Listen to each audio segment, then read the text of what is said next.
qalbiga wanaagsan wuxuu qofka ka dhigaa mid dadka soo jiita, haddaba wuxuu qofka dareemayaa naxariis xataa markay soo wajahdo dhibaato.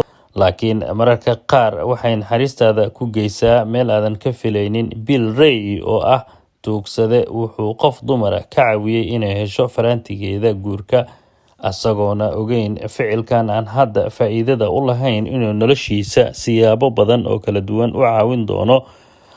Mararka qaar ficilada qaarkood waxaa laga dhaxlaa falcelin aadan ka filaynin. Sarah waxay dareentay sidii inay duniduba ku soo duntay kadib markay fahamtay in faraantigeedii guurka uu ka lumay. Faraantigeeda wuxuu ka lumay iyadoo caawinaysa nin tuugsada ah. Inaad iska lumiso faraantiga guurkaaga dhibaato aad u weyn ayuu qof kasta u dareemayaa, isla markaana xiriirka guur u qalqalgeliyaa. Mana ahan dhibaatada inuu qalbigaaga ku weyn yahay, laakiin kan wuxuu ahaa mid aad qaali u ah oo diamond ayuu ka samaysnaa. Milkiilaha Darling Yoga Studio, Sarah Darling, aad ayay u jecleed faraantigeeda guurka kaas oo ka samaysnaa diamond.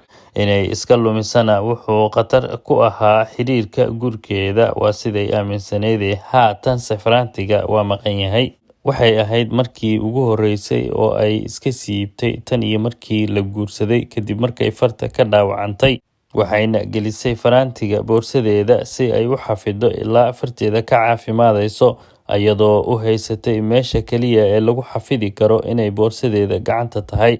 Laakiin aad ayay uga shalaysay inay iskaba siibto faraantiga. Xilli ay shaqada ku laabanaysay ayay nin tuugsada ah oo wadada fadhiya waxay boorsadeeda uga soo bixisay xogaa sarif ah iyo faraantiga oo ku laabnaa lacagta, iyadoon ogeyn gacantana u gelisay, kadibna waa iska sii socotay. Sarah ayada kama shakin inay faraantiga lumisay, balse muddo kadib ayay ogaatay in faraantigii ka maqan yahay oo uusan boorsadeeda ku jirin. Kadibna waxay iskula hadashay si adag, iyadoo qiratay inuu faraantiga qiimo badan u lahaa marka laga soo tago inuu aad qaali u ahaa. Laakiin isla markiiba waxaa niyadeeda ku soo dhacay oo ay isweydiisay, soo lagama yaabo inaad ninkii tuugsanayay agtiisa kaaga dhacay maadaama aadan meel kale ku leexan. Sidoo kale waxay xasuusatay inay boorsada markaas kaliya furtay maalintaas oo dhan, lagana yaabo inuu lacagta raacay. Waxay go'aan ku gaartay inay ku laabato oo ay la kulanto ninkii tuugsadaha ahaa. Laakiin waxay ku fakaraysaa jaaniska lagu heli karo faraantiga inuu yar yahay. Si kastaba ha ahaatee, waxay go'aansatay inay raadiso faraantiga iyadoo ku ducaysanaysa inay ninka goobtii ku haleesho. Sarah isla markiiba meesha way u soo laabatay, laakiin nasiib darro tuugsadihii meesha ma joogin.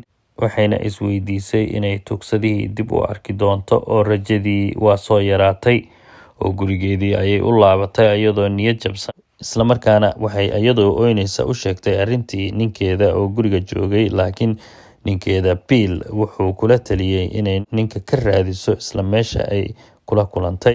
Maalintii xigtay ayay meesha aaday iyadoo rajaynaysa inay hesho ninkii tuugsadaha ahaa. Nasiib wanaagsan markaan meesha ayuu ku sugnaa ninka tuugsadaha ahaa, asagoo isla koobkiisii ku tuugsanaya.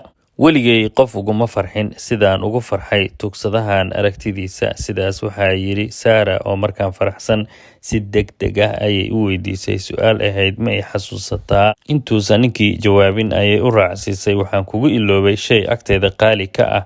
Deetana tuugsadihii ayaa ku jawaabay, haa, waan hayaa shayga qiimaha kuule, waana ku xafiday. Markaan Sarah waxay isku dartay oohin iyo farxad, sababtoo ah ma aysan ka filayn inuu faraantiga u xafidi doono, oo waxay aaminsaneyd waa inkiri doonaa ama waa iibsan doonaa sida dadka kale badanaaba sameeyaan. Xaqiiqatan ninkan waa ka duwan yahay. Si kastaba ha ahaatee, Sarah waxay rabtay inay aad ugu mahad celiso, laakiin way garan weysay si ay ugu mahad celiso, waayo aad ayuu uga farxiyey oo oohin ayaa dhabanadeeda harqiyey. Markay faraantiga dib u heshay, waxay rabtay inay tiraahdo waa mahadsan tahay, laakiin waxay dareensaneyd intaasi kaliya uusan u qalmin tuugsadahan daacadda, oo waxay ku fakartay inay ugu abaalguddo wax muhiim ah oo aan yarayn. haddaba ninkaas tuugsadaha ah oo la yiraahdo Bill Ray Harris waxay da'diisu ahayd 55 sano. Ninkani wuxuu sanado fara badan ka tuugsanayay meel wado geeskeed ah oo ku taalo gobolka Kansas, halkaas oo uu habeenkii seexan jiray, maalintiina koobkiisa tuugsiga ayuu gacanta ku haysan jiray asagoo dadka wadada maraya weydiisan jiray shilimaad. Wuxuuna tuugsanayay muddo 16 sano ah shaqadaas oo uu naftiisa ku maareyn jiray. Dhab ahaantii qof kasta oo xaaladiisa oo kale ku jira ma soo celiyeen faraantigaas, waana sababtaas midda keentay inuu ku fakaro tuugsadaha inuu iibiyo faraantiga markuu ka helay koobkiisa dhexdiisa, isla markaana uu la xiriiray dahablayaasha magaalada. Kasii darane wuxuu la fajacay markii loo sheegay qiimaha uu joogo faraantigaas oo gaarayay $4,000. Dhab ahaantii Billy ma iibin faraantigii, waayo wuxuu ku fakaray inuu intaas qiimo ka badan ugu fadhiyo qofkii lahaa, halka dahablihii uu isku dayay inuu si fiican ula gorgortamo isagoo raba inuu ka gato faraantiga. Laakiin markaan tuugsadihii wuxuu go'aansaday inuusan iibin oo uu u celiyo qofkii lahaa, weliba isagoo lacagta baahi badan u qaba. Dareenkiisa ma siinin inuu iibsado. Siduu filayayba waxa u yimid gabadhii lahayd faraantiga. Xilligaas ayay ahayd markuu ku abaal sheegan lahaa, isla markaana uu diiday inuu lacag ku bedesho farxaddaas isagoo faraantiga dib ugu celiyey. Ma dhahayo malaa'ig ayaan ahay, laakiin shaydaan maahi, oo isla markaan helayba waxaan qiyaasay qiimaha uu kuugu fadhiyo. Sidaas waxaa yidhi Billy. Xilligan Sarah aad ayay u nasiib badan tahay maadaama ay ku lumisay faraantigeedii qaaliga ahaa qof sida Billy oo kale ah. Sidaan horey u sheegayba, Sarah iyo saygeeda waxay horey ugu qorsheeyeen ninkii tuugsadaha ahaa wax weyn oo uu qalmo, si ay u tusaan xushmada faraha badan oo ay u hayaan, si ay ugu abaalgudaan ninkan duqa ah.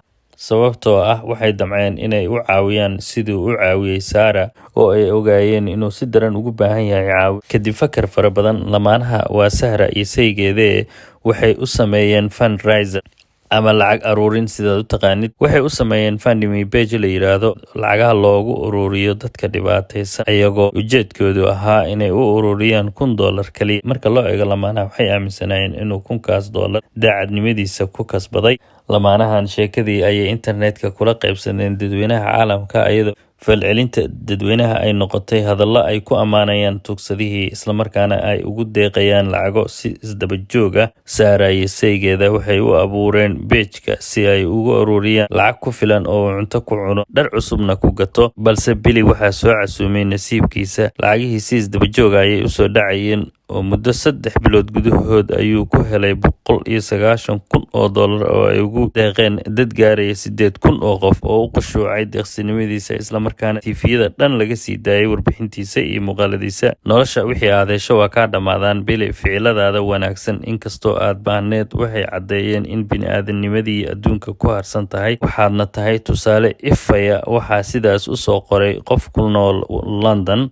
Sarah iyo xaajigeeda waa ka qariyeen markii hore Billy lacagta, oo waxay rabeen inay kedis uga dhigaan, laakiin dhegihiisa waa rumaysan waayeen Billy lacagta loo sheegay. Halka adduunka dhan uu la dhacsan yahay ficiladiisa, haddana waxaa ka dhaadhacday inuu jaceylkan iyo abaalmarintan weligiis ku fakarin. Baahi ayaan u qabaa, laakiin ma aaminsani inaan u qalmo abaalmarintan oo dhan, ayuu yidhi Billy isagoo ilin farxadeed ka socota. Daacadnimadiisa kama dhigin Billy keliya inuu yahay geesi, laakiin waxay ka saartay noloshii uu ku jiray ee tuugsiga, oo lacagtii wax badan ayay ka caawisay si uu u bilaabo nolol cusub. Dad badan ayaan jaaniskan oo kale helin, laakiin asaga wuxuu fahmay inuu nasiibku caawiyey, wuxuuna go'aansaday inuu lacagta u isticmaalo si caqli ku jiro oo miisaaman. Kadibna wuxuu la xiriiray abukaate kaasoo u soo jeediyey inuu Billy lacagta geliyo caymis. Billy markaan wuxuu haystaa lacag ku filan oo uu ku gato guri iyo baabuur. Hagaag, haddaba sheekadiisa meeshaas kuma ekee. Billy weli waxaa u dhiman inuu helo hadiyaddii noloshiisa ugu qaalisaneed.